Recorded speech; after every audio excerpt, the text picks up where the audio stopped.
Aubrey Damerton était une jeune femme autochtone et transgenre de 25 ans. En 2019, elle était alors dans une période compliquée de sa vie. Elle tentait de se construire, de s'apprécier en tant que femme, mais c'est vrai que les choses n'étaient pas très faciles. Elle avait peu de soutien de la part de sa mère, de ses voisins, de sa communauté qui la jugeait pour ses choix de vie, et en plus de ça, elle venait de se sortir d'une relation toxique avec son ex-petite amie. Elle essayait alors vraiment de se reconstruire, de retrouver sa joie de vivre, mais malheureusement, un soir, elle va tout simplement disparaître et laisser derrière elle un bon nombre de théories très étranges. Pour tout savoir sur la triste et mystérieuse histoire d'Aubrey Damerton, lançons-nous maintenant dans la vidéo.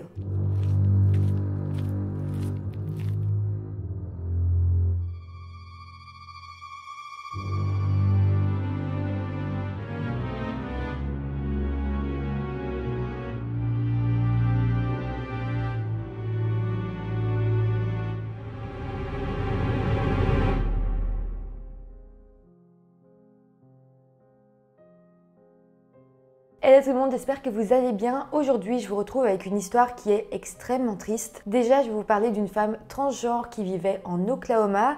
Si vous connaissez un petit peu les États-Unis, vous savez que l'Oklahoma, c'est un état très conservateur. Être une femme transgenre là-bas ou être LGBT+, c'est extrêmement difficile. Et donc déjà là, c'est une partie très importante et très dure à entendre de cette histoire. Malheureusement, si on traite cette histoire sur cette chaîne, c'est que l'enfer d'Aubrey ne s'arrêtera pas là.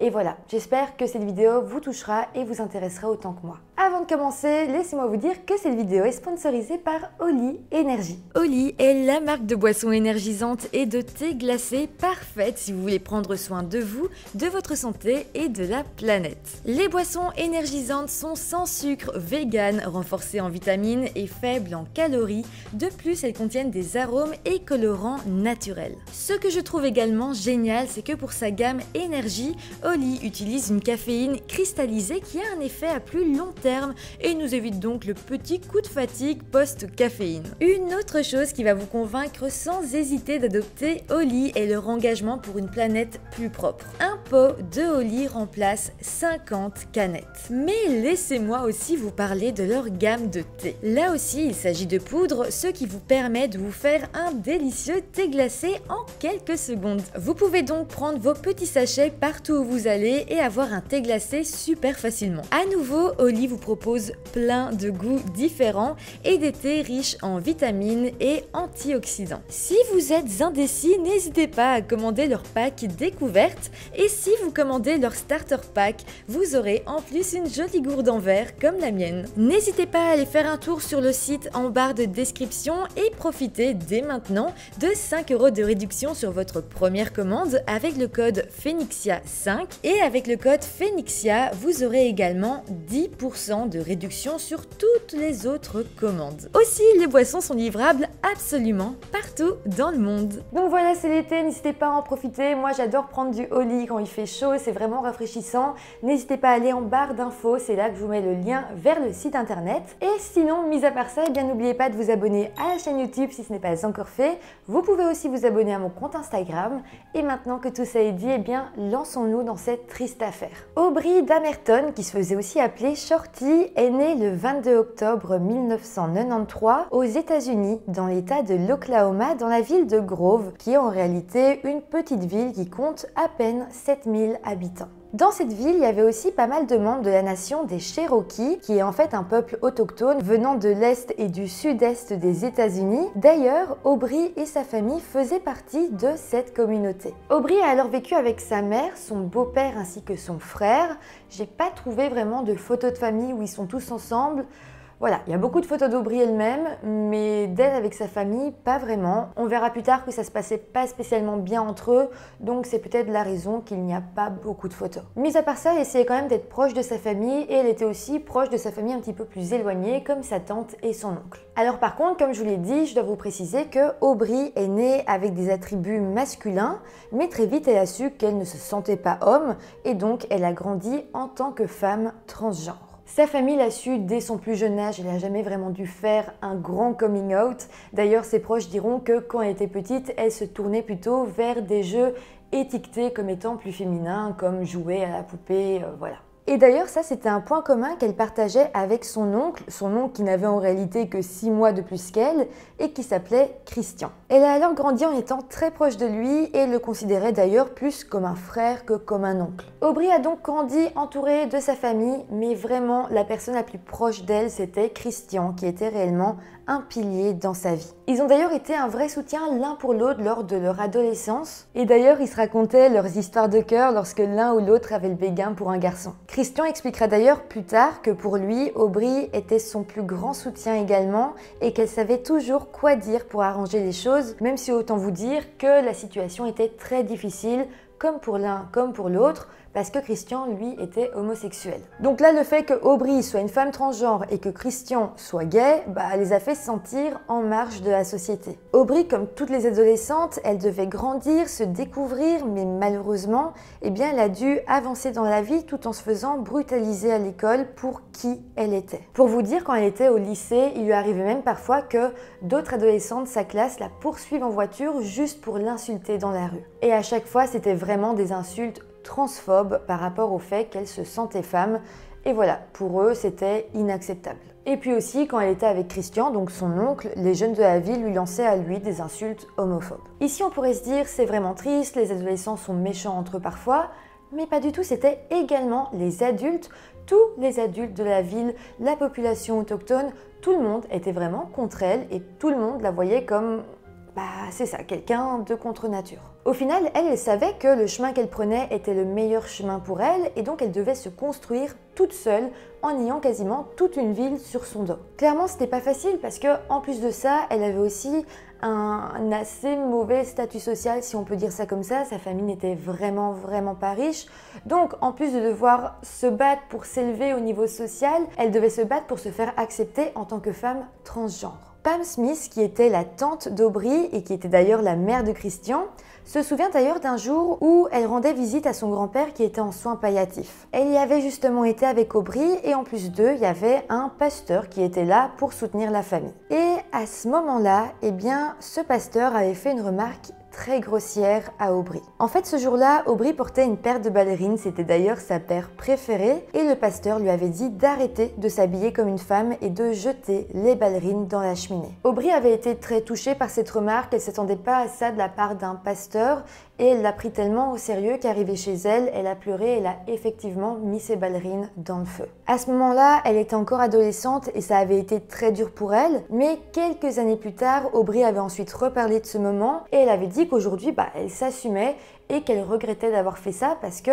elle n'avait pas à jeter ses ballerines parce qu'un homme lui avait dit qu'elle n'avait pas à les porter. C'est juste une anecdote, mais ça montre qu'avec le temps, elle a appris à s'assumer et un petit peu s'en foutre du regard des autres et s'en foutre de ce qu'on lui dirait. Avec le temps, elle avait vraiment appris à s'assumer et même à être fière de qui elle était. Avec tout ça, j'espère que vous pouvez vous imaginer à quel point Aubrey était une femme forte, extrêmement forte, qui avait vécu beaucoup de choses, mais qui malgré tout arrivait à s'en sortir et qui avait aussi toujours le sourire. Mis à part ça, en grandissant, elle avait comme but de devenir actrice ou chanteuse et elle voulait vraiment prendre des cours pour réaliser ses rêves. Malheureusement, comme je vous l'ai dit, sa famille était vraiment pauvre et elle n'avait pas d'argent pour se payer ces cours-là. Mais malgré tout, sa famille se rappelle par exemple que Aubrey mettait souvent la musique qu'elle aimait bien à fond, elle montait sur la table basse du salon et elle chantait pour sa famille et c'était vraiment des moments où elle se sentait comme une star et elle faisait ce qu'elle aimait, elle était vraiment heureuse. Un petit peu plus tard, Aubrey s'est découvert une nouvelle passion pour la beauté. Après son diplôme de l'enseignement secondaire, elle a alors intégré le Grove Beauty College, une école d'esthétique qui se situait dans sa ville.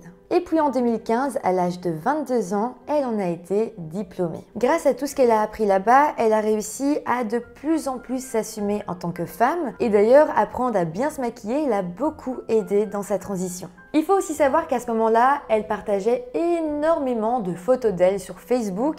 C'était vraiment quelqu'un qui adorait partager sa vie et surtout, elle adorait partager toutes les étapes de sa transition et elle aimait dire à quel point elle avait confiance en elle et à quel point elle voulait s'assumer et que d'autres personnes dans son cas s'assume eux aussi, en tout cas n'aient pas peur de s'assumer. On sentait vraiment qu'elle était fière de son parcours, elle en parlait beaucoup et un jour elle avait d'ailleurs écrit sur Facebook: c'est vraiment une bénédiction, vous savez, de pouvoir vous expliquer ma vie et mon histoire.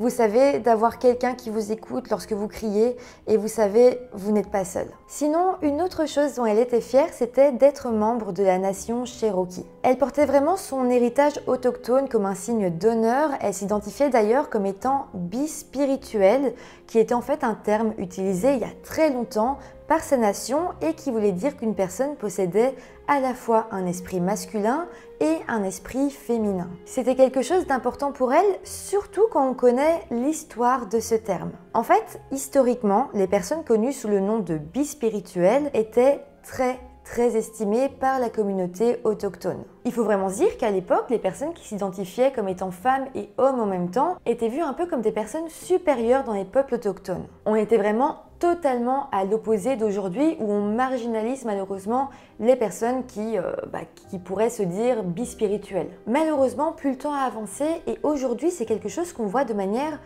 beaucoup plus négative. Au final, c'est juste un changement de point de vue qui est arrivé avec les années, mais en tout cas pour Aubry, le fait que ce terme bispiritualité dans lequel elle semblait se reconnaître était quelque chose qui avait été vénéré par son peuple, ça la rendait très heureuse. Même si c'était plus le cas aujourd'hui, elle savait que dans un sens, ça la rapprochait de ses racines. Donc je le redis, ça restait une fierté pour elle d'être Cherokee, d'être une femme transgenre et elle n'avait pas peur de le montrer. D'ailleurs, en soi, sa famille semblait l'accepter. La seule personne qui avait quand même un peu de mal était sa mère, qui n'acceptait pas complètement sa transidentité, mais disons qu'elle faisait des efforts parce que dans tous les cas, elle savait qu'elle n'allait pas pouvoir changer sa fille. En tout cas, pour continuer à vous parler de son parcours, en 2018, alors qu'elle avait 25 ans, elle a quitté sa famille et sa communauté pour s'installer au Nouveau-Mexique avec son petit ami de l'époque, qui était un homme qui s'appelait Jay. Alors, je vais vous mettre une photo, je vais flouter son visage. Pour vous expliquer, j'ai trouvé via plusieurs profils Facebook le profil de ce fameux Jay, qui ne s'appelle même pas réellement Jay. Je pense que c'est un nom qu'on lui a donné dans les médias. Sa photo n'a jamais été révélée, donc je ne vais pas vous l'afficher ici pour des problèmes légaux que je pourrais rencontrer et je ne vais pas non plus vous dire son vrai nom. Donc c'est ça, je voulais juste vous prévenir que je ne vais pas pouvoir vous montrer exactement qui il était. En tout cas, sa relation entre lui et Aubry est vite devenue toxique et clairement Aubry n'était pas heureuse. De plus, en même temps, elle avait commencé à faire une transition médicale. Elle s'était faite opérer pour une augmentation mammaire et elle était en discussion avec des professionnels pour parler de la possibilité de subir davantage d'opérations pour se sentir totalement femme. C'était évidemment pas facile pour elle de subir autant d'opérations, elle les voulait, mais ça restait quand même quelque chose d'éprouvant et son petit ami passait son temps à la détériorer, ce qui était d'autant plus compliqué pour elle. Il n'était réellement d'aucun soutien, bien au contraire. Vu que la situation était vraiment pesante pour elle, elle était loin de sa famille, elle avait personne vers qui se tourner, elle a cherché un moyen pour essayer d'aller mieux. Et malheureusement, elle a alors commencé à abuser de drogue et d'alcool et elle est tombée dans une période vraiment très sombre de sa vie. Mais bon, au final, en 2018, elle a pris la décision de retourner vivre avec sa famille dans l'Oklahoma. Une fois revenue en Oklahoma, elle a alors réemménagé avec sa mère, son beau-père et son frère. Par contre, Pam, la tante d'Aubry, expliquera que lorsqu'Aubry était rentrée, elle semblait quand même fort différente. Avant son départ, Aubry, c'était une jeune femme habituellement confiante, mais là, elle semblait tout d'un coup timide. Elle a d'ailleurs dit à plusieurs reprises qu'elle avait peur de Jay, donc son ex-petite amie. Elle s'était d'ailleurs confiée à sa tante et lui avait dit que Jay l'avait menacée de la tuer si jamais elle le quittait. Au final, c'est ce qu'elle avait fait en rentrant vivre chez sa famille, et donc c'est pour ça qu'à présent, elle avait peur qu'il la retrouve et qu'il lui fasse du mal. Mis à part ça, sa vie dans la ville de Grove va aussi pas mal changer. On va sentir qu'Aubry va vraiment s'éloigner de ses amis et aussi s'éloigner de sa famille.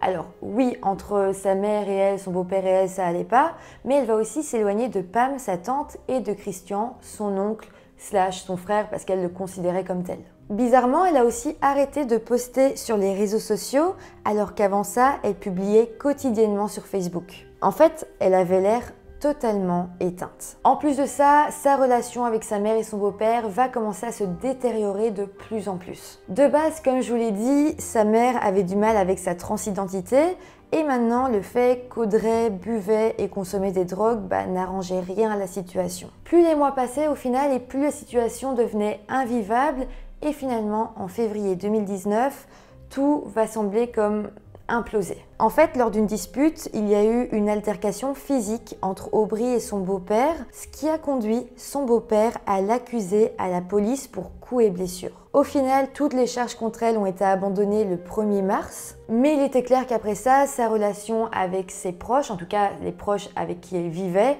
était totalement détériorée. Et d'ailleurs, à cause de ça, elle s'est encore plus enfermée dans la solitude et dans l'excès. D'ailleurs, à peu près au même moment, Aubry avait publié sur Facebook une photo entièrement noire, mais avec ce texte. « Tu n'es jamais trop important pour être gentil avec les gens ». Ce post sera en réalité son tout dernier. Quelques jours plus tard, le 9 mars 2019, sera en réalité le dernier jour où Aubry aura été vue vivante. En fait, dans la nuit du 8 au 9 mars 2019, Aubry avait envoyé un message à quelques-unes de ses connaissances via Messenger pour voir si elle voulait la rejoindre en ville, mais personne ne lui avait répondu. Par la suite, à 3h30 du matin, donc juste après le fait qu'elle n'ait reçu aucune réponse, elle va aller dans le salon où son frère et sa mère étaient encore réveillés et elle va leur dire qu'elle partait et qu'elle allait rejoindre une amie. Après ça, elle va quitter la maison. À ce moment-là, elle portait une veste noire, un haut et une jupe noire et des collants et des bottes, eux aussi noirs. Elle avait également pris son téléphone avec elle, par contre, elle avait laissé son sac à main à la maison ainsi que ses médicaments anticonvulsants alors qu'elle en avait besoin tout le temps sur elle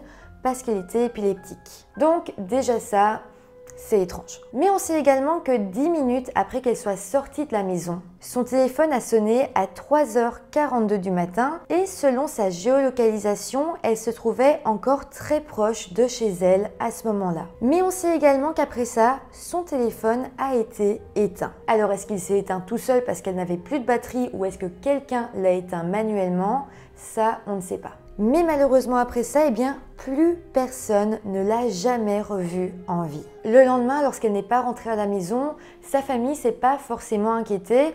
Comme je vous l'ai dit, les liens étaient un petit peu tendus et ils se sont dit que Aubry n'avait pas eu envie de rentrer le soir même et ils se sont dit que Aubry n'avait pas eu envie de rentrer, qu'elle était sans doute chez un ou une amie et qu'elle reviendrait peut-être le lendemain. Mais bon, finalement, 2 jours plus tard, donc le 11 mars, sa mère a enfin décidé de signaler sa disparition. La disparition d'Aubry a donc immédiatement été enregistrée dans le système de police en tant que personne disparue. Par contre, Pam, qui était donc sa tante, expliquera plus tard qu'elle avait eu l'impression que les autorités n'en avaient pas grand-chose à faire. En fait, c'était limite comme si la police blâmait Aubry pour sa propre disparition en raison de qui elle était ainsi que de son mode de vie. Mode de vie qui, je le rappelle, était dû à une dépression et à une grosse détresse mentale. Donc là, c'est quand même assez effrayant. Une jeune femme qui ne va pas bien, où toute la ville est contre elle, est disparue dehors, on ne sait pas où elle ne donne plus de nouvelles et la police se dit c'est sans doute pas si grave, sans doute qu'elle fait des trucs de drogués, des trucs de personnes transgenres. C'est difficile pour moi de dire ça, mais voilà, c'est ce que la police disait. Et donc, ils n'avaient pas envie de la rechercher plus que ça. Mais il faut aussi se dire une chose, c'est qu'en plus d'être toxicomane, en plus d'être une femme transgenre, Aubry faisait partie de la communauté autochtone. Clairement, je ne sais pas si vous êtes au courant, mais les disparitions d'autochtones aux États-Unis ou même au Canada sont très souvent laissées de côté par les autorités. C'est ni plus ni moins que de la discrimination, disons-le, et les autorités ont agi comme si la vie d'Aubry était moins importante que les autres, tout simplement. Donc voilà, dans un premier temps, j'ai pas grand-chose à vous dire vis-à-vis de l'enquête, vu qu'il n'y en a pas eu. Ce qui est également très irrespectueux, c'est que lors des rares prises de parole des autorités, ils ont parlé d'Aubry en la genrant uniquement au masculin. Ils n'ont donc même pas respecté sa transidentité. En tout cas, face à l'inefficacité de la police, sa tante et son oncle se sont mobilisés pour rassembler un groupe de bénévoles afin d'aider à la recherche et afin de publier sa photo et ses coordonnées sur les réseaux sociaux. Donc voilà, ça c'est les premiers jours d'enquête, si on peut dire ça comme ça. Mais c'est maintenant que les choses deviennent vraiment étranges. Le 12 mars, c'est-à-dire 3 jours après la disparition d'Aubrey, Jay, qui était son ex-petite amie, a reçu un mystérieux appel téléphonique venant d'une femme de 42 ans qui s'appelait Dinette Robotham et qui prétendait être une amie d'Aubrey. Dinette avait alors dit à Jay qu'Aubrey était actuellement retenue contre son gré dans la ville de Ketchum dans l'Oklahoma parce qu'elle devait de l'argent à quelqu'un pour de la drogue. Dinette avait également dit que les personnes qui retenaient Aubrey captive la libéreraient si la dette de drogue était payée, mais si elle ne l'était pas, eh bien il tuerait Aubrey. Suite à ça, Jay va alors appeler le commissariat pour les alerter de la situation, de cet appel vraiment étrange. Et heureusement, la police va quand même prendre ça au sérieux. Ils vont retrouver Dinette et ils vont l'interroger. Lors de l'interrogatoire, elle va alors admettre avoir passé cet appel téléphonique à Jay, mais elle va finalement avouer qu'elle avait tout inventé et que tout ça n'était qu'une sombre blague. Bon, en soi, c'était pas juste une blague vu qu'elle demandait clairement de l'argent à Jay. En tout cas, Dinette dira qu'elle n'avait pas la moindre idée de l'endroit où Aubrey se trouvait et la police finira par l'accuser d'extorsion. Mais une autre chose étrange va se passer quelques jours plus tard dans le mois de mars. En fait, une recherche a été organisée pour tenter de retrouver Aubrey dans la zone autour de la maison de chez ses parents. Les chercheurs vont alors retrouver une chaussette tachée de sang abandonnée dans une zone très boisée. Elle sera alors envoyée dans un laboratoire, mais l'ADN retrouvé dessus ne correspondait pas à celui d'Aubrey. Je précise que la recherche n'a pas été extrêmement poussée, donc on ne sait pas si vraiment cette chaussette a un lien ou non dans cette enquête. Simplement, l'ADN qui a été dessus n'a pas l'air d'appartenir à Aubrey,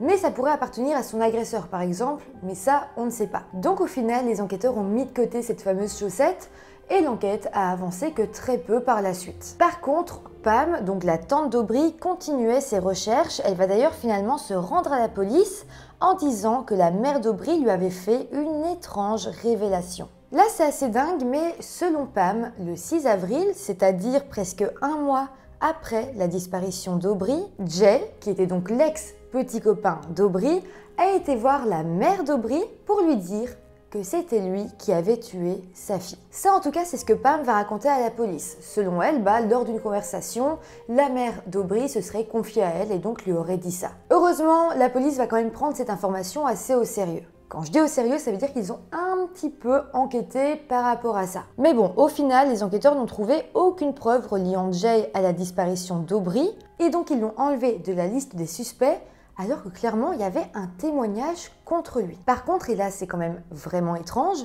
les autorités ont interrogé la mère d'Aubrey à ce sujet et elle a tout simplement nié avoir dit cela à Pam. Donc là, soit c'est Pam, la tante d'Aubrey, qui ment, alors qu'en soi elle a été extrêmement engagée dans la recherche, soit c'est la mère d'Aubrey qui ment à la police. Personnellement, je me demande pourquoi Pam aurait inventé toute cette histoire. D'un autre côté, je me demande aussi pourquoi la propre mère d'Aubrey protégerait le potentiel assassin de sa fille. Je trouve qu'il y a un truc de vraiment pas clair dans cette histoire. Mais en tout cas, au mois de juin 2019, c'est-à-dire 2 mois après le début des recherches pour retrouver Aubrey, un nouvel indice va être découvert. Apparemment, il y avait une rumeur qui circulait selon laquelle le corps d'Aubrey avait été enterré dans ce qui ressemblerait à une petite tombe peu profonde au sommet d'une colline à Kenwood, à environ 50 km au sud-ouest de la maison de la mère d'Aubrey. Alors, on ne sait pas vraiment d'où vient la rumeur, mais en tout cas, les enquêteurs ont fouillé l'endroit et ils y ont même emmené des chiens pisteurs, mais aucun reste humain n'y a été retrouvé.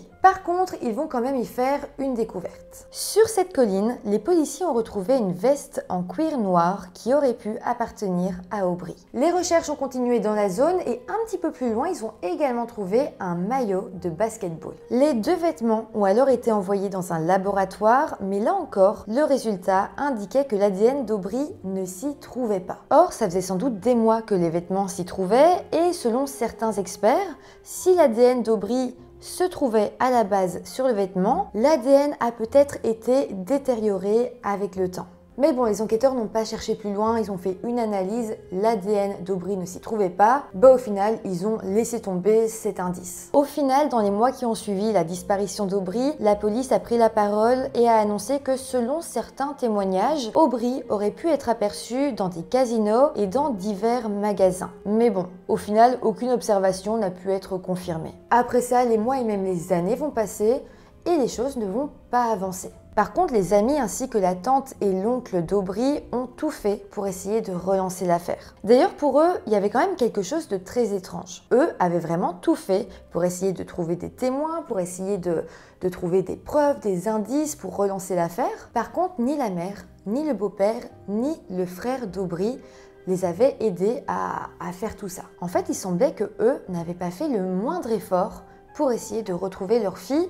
Oui, sa mère était passée une fois à la télé en pleurant, mais elle avait dit que selon elle, elle le sentait que sa fille était décédée, mais c'est à peu près tout. Selon Pam, donc toujours la tante d'Aubry, sa famille proche doit savoir quelque chose et d'ailleurs, elle maintient toujours le fait que la mère d'Aubry lui a confié savoir que Jay, l'ex-petite amie d'Aubry, était la personne qui l'avait assassinée. Donc oui, on peut se demander pourquoi est-ce que les parents ne font rien, et comme je vous l'ai dit tout à l'heure, on peut aussi se demander pourquoi ils protégeraient le meurtrier de leur fille. Qu'est-ce qu'ils auraient à y gagner?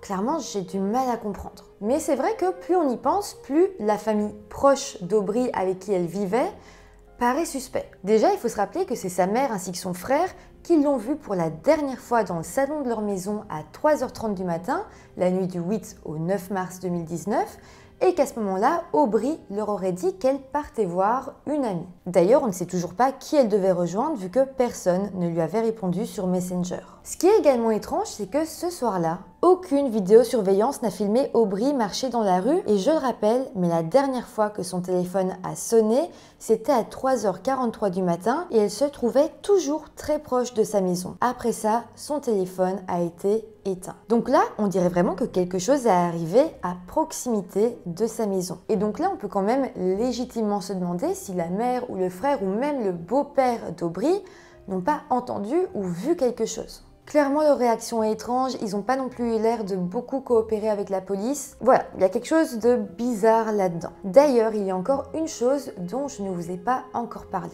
Au mois de novembre 2019, c'est-à-dire 8 mois après la disparition d'Aubry, des chiens pisteurs ont été emmenés dans la zone qui entourait la maison de sa mère et de son beau-père, là où il y a des caravanes et des hangars. Donc c'était pas juste à côté de la maison d'Aubry, c'était un petit peu plus loin. En tout cas là-bas, des chiens pisteurs vont commencer à sentir un hangar en particulier et ce hangar appartenait justement à la famille d'Aubry. Si on se fiait aux chiens, l'odeur d'Aubry se trouvait à l'intérieur de ce hangar et donc il a été ouvert. Là, à l'intérieur, on va retrouver une piscine bleue pour enfants et dans cette piscine, il y avait une bâche. Et bien, une fois à l'intérieur, les chiens se sont immédiatement dirigés vers cette piscine. Les maîtres chiens ont ensuite étendu la bâche qu'il y avait à l'intérieur et encore une fois, les chiens ont signifié qu'il y avait l'odeur d'Aubry à l'intérieur. Mais attendez, parce que ce n'est pas tout, en analysant un petit peu plus cette bâche, les maîtres vont alors y retrouver des taches qui ressemblaient à du sang. Suite à ça, ils vont alors immédiatement signifier leur découverte aux forces de l'ordre. Mais malheureusement, après ça, pendant un mois, ils ne vont donner aucune suite à cette découverte. C'est finalement un mois plus tard que la police a fini par récupérer la bâche et a enfin l'envoyer au laboratoire. Là, c'est assez flou. En fait, les résultats du laboratoire n'ont pas vraiment été rendus publics, mais les enquêteurs ont tout de même dit qu'il semblait exister un lien entre Aubry et cette bâche. Suite à ça, le bureau du shérif avait demandé à pouvoir se rendre dans ce hangar pour chercher d'autres preuves, mais ils n'ont pas vraiment réussi à obtenir la permission de revisiter la propriété. Là encore, c'est vraiment bizarre parce que je me dis, si la famille d'Aubry n'a rien à se reprocher, je vois pas pourquoi ils laissent pas les enquêteurs enquêter dans le hangar. S'ils savent qu'ils sont innocents, ils se diraient peut-être qu'il y a eu quelque chose dans ce hangar, que peut-être Aubry y a été et qu'on peut trouver quelque chose. Le fait qu'ils ne veuillent pas qu'on regarde là-bas, c'est suspect. En tout cas, la suite se passe au mois de juillet 2020 lorsque la Cour suprême des États-Unis a décidé que les crimes commis dans les réserves autochtones seraient désormais pris en charge par la police tribale et le FBI. En fait, ils ont reconnu que les forces de l'ordre qui travaillaient dans ces réserves manquaient réellement de ressources. Donc grâce à cette décision, on va pouvoir espérer que l'affaire de la disparition d'Aubry soit reprise et soit élucidée. Mais bon, à présent, ça fait quand même 5 ans qu'Aubry a disparu et même si sa famille espère que la vérité soit révélée, les enquêteurs disent qu'ils ont toujours besoin de plus d'informations venant de la part du public. Par contre, pour les enquêteurs, une chose était sûre, c'est que elle n'était pas partie de son plein gré, elle n'avait pas changé de vie de son plein gré, c'était sûr que quelque chose lui était arrivé. Alors, aujourd'hui, il existe quand même plusieurs théories sur ce qui aurait pu lui arriver. Certains pensent qu'elle a été prise pour cible parce qu'elle était une femme transgenre. D'ailleurs, il faut savoir qu'après son augmentation mammaire, les gens de son village l'ont vraiment mal regardée, plus qu'avant encore, et ont eu l'air de vraiment mal réagir à sa chirurgie. Une chose est sûre, c'est que les autres membres de sa réserve n'aimaient pas le fait qu'elle se lance dans une transition complète pour ressembler physiquement et totalement à une femme. J'ai l'impression que tant qu'elle s'habille en femme, oui, on la regardait de travers. Et donc, si on suit cette logique comme quoi les membres de son village la jugeaient, n'aimaient pas qui elle était, n'aimaient pas qui elle devenait, il y a une possibilité que quelqu'un lui ait fait du mal. On se demande d'ailleurs si peut-être elle avait été attirée loin de chez elle par cet ami mystérieux qu'elle était censée rencontrer ce soir-là. Donc ça, c'est une première théorie. Sinon, évidemment, comme je vous l'ai dit, il y a également beaucoup de soupçons à propos de sa mère, de son beau-père et de son frère. Effectivement, leur comportement reste étrange. Ça ne veut pas dire obligatoirement qu'ils lui ont fait du mal ou qu'ils cachent réellement quelque chose. On part juste du principe que, oui, c'est bizarre. Certaines personnes ont comme théorie que la famille d'Aubry l'aurait en fait assassiné lors d'une dispute qui aurait mal tourné. En fait, rappelez-vous, quelques jours, quelques semaines avant qu'Aubry disparaisse, il y avait effectivement une dispute qui avait mal tourné entre elle et son beau-père, et même son beau-père en avait été jusqu'à porter plainte contre elle. Donc on peut se demander légitimement si un événement comme celui-ci n'a pas de nouveau eu lieu et que cette fois ça a été beaucoup trop loin. Sinon, la troisième théorie tourne autour de Jay, l'ex-petite amie d'Aubry. En fait, énormément de personnes ont des doutes vis-à-vis de lui. Un, parce que il avait menacé Aubry de lui faire du mal, de l'assassiner si jamais il rompait. Et deux, parce que quand même il y a ce témoignage comme quoi soi-disant, il aurait dit à la mère d'Aubry que c'était lui qui avait assassiné sa fille. Mais bon, il semblerait qu'au moment des faits, il se trouvait au Colorado. D'ailleurs, la police du Colorado a semblé affirmer qu'il s'y trouvait le soir de la disparition d'Aubry, qui, je le rappelle, a eu lieu dans l'état de l'Oklahoma. Mais bon, pour beaucoup, la piste de Jay, le fait que Jay aurait pu faire du mal à Aubry, n'a pas été suffisamment creusée pour se faire une idée fixe. Par contre, il reste aussi une autre théorie moins populaire, selon laquelle elle serait partie d'elle-même pour se refaire une vie autre part. Alors personnellement, j'en doute. Je veux dire, elle a même pas pris son sac ou ses médicaments avec elle lorsqu'elle a quitté sa maison. Point qui me laisse d'ailleurs douter du fait qu'elle soit sortie de son plein gré. Même si elle voulait réellement aller rejoindre une amie, c'est bizarre qu'elle n'ait pas pris son sac à main. Voilà, donc ça aussi, ça ressemble peut-être un peu à une mise en scène. Il y a encore une autre théorie qui dit que peut-être elle aurait mis fin à ses jours. C'est possible, elle était clairement déprimée, mais en tout cas, sa famille comme sa tante ou son oncle ne semblent pas y croire. En tout cas, ça, c'est ce qu'on sait par rapport à sa disparition. C'est tout ce qu'on a et c'est vraiment très frustrant parce que l'enquête n'a pas réellement été faite et donc on a juste quelques petits éléments qui viennent même d'enquêtes parallèles et c'est très difficile de même pouvoir réellement penser à un suspect. Avant de terminer, je vais quand même vous parler d'un autre petit truc qui s'est passé il n'y a pas si longtemps. Il faut savoir qu'en janvier 2021, il y a eu un projet de loi qui devait s'appeler la Aubry Alert. C'est une loi qui a été présentée par l'Assemblée législative de l'Oklahoma. Ce projet de loi prévoyait alors la prise de mesures supplémentaires lorsqu'un adulte disparaissait dans des circonstances suspectes. Cette loi, elle avait pour but que la police ne puisse plus refaire les mêmes erreurs que dans le cadre de la disparition d'Aubry.